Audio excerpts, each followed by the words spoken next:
I'm going to show you how to make a superfood that'll last a lifetime without refrigeration. And it's so nutritious, you'll never have to stockpile another food. The food's called pemmican, and it was widely in use by the natives of North America and also by the Western explorers who would go for months without contact with civilization. In the 19th century, even British soldiers had an iron ration of 4 ounces of pemmican. Many of these iron rations were found intact and edible as much as 50 years later. So let's just avert our gaze from modern survival thinking for a minute, and let's think about how the guys who explored the West 150 years ago did it. Now that's exactly the kind of stuff I found in this 350-page book called The Lost Ways. It's probably the only survival book I've actually enjoyed reading, and you won't believe the survival things we've lost to history. Now I found the pemmican recipe on page 48, and I decided to give it a go. Natives used whatever was available to them at the time. Bison, elk, moose, deer, but nowadays people just use what they can buy. You just need to remember to select a low-fat red meat, and beef is perfect for this. So you'll need 6 pounds of beef, 2 pounds of rendered beef tallow, and 1/3 cup of strawberries or blueberries. And that's it.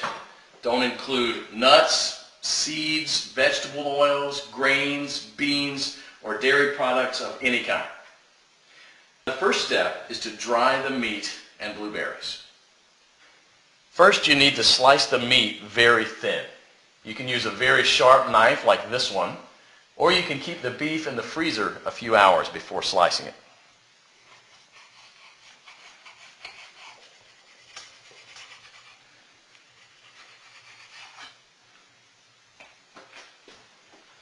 If you don't have a dehydrator, you can set the oven to the lowest possible temperature, around 130 degrees,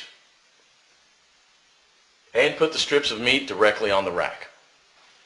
So now place a tin foil on the right side of the rack and spread the blueberries out to dry with the meat.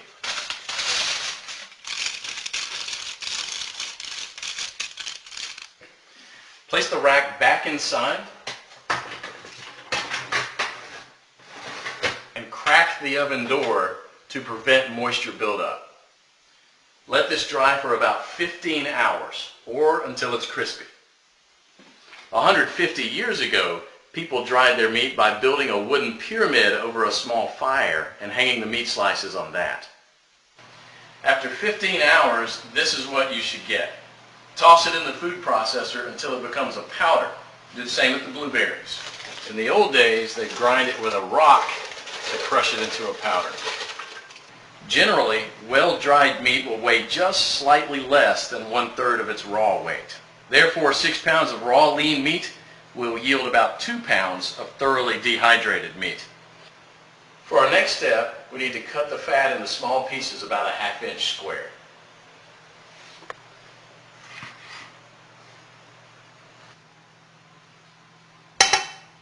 So place the fat in a pot on the stove and heat it up to a temperature between 225 and 250 degrees. Now, you don't gain anything from getting it any hotter than that other than destroying the fatty acids, which we want to do as little as possible. Now for the first 10 minutes you want to keep this on medium-high heat, and you want to stir it about every minute, and this will allow enough of the fat to be liberated to coat the bottom of the pot without burning the bottom of the fat. After about 10 minutes, you'll see a pool of fat forming on the bottom of the pot, which should be merrily boiling away. You can rest a little bit now and stir it maybe only every 5 minutes, just to keep things well mixed. After about 30 minutes, the liquid fat should have risen enough to cover the chunks, and it should look like a rolling boil.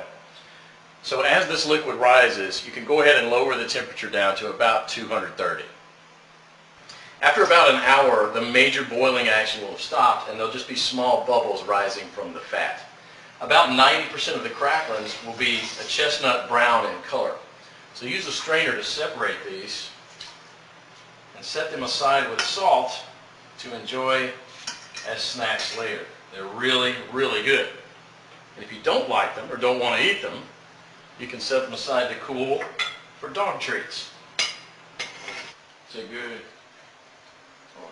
Sammy, you want one? Come here.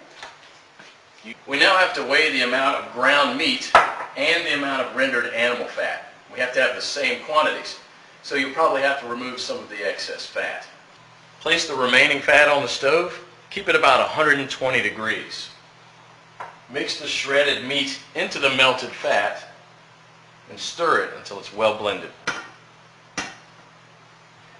Then add the blueberries and mix it again. This is how it should look. The fat should be absorbed or coating the meat fibers. There should be very little or no liquid fat pooling in the bottom of the pot. Now, following the instructions from the Lost Ways, you can store it in Ziploc plastic bags and press flat, removing as much air as possible, and therefore preventing the fat from going rancid. This should keep the pemmican from spoiling for a few years without refrigeration. So let's do that. And here's what I got. Pemmican is the ultimate survival food, no matter if you want to bug out or bug in.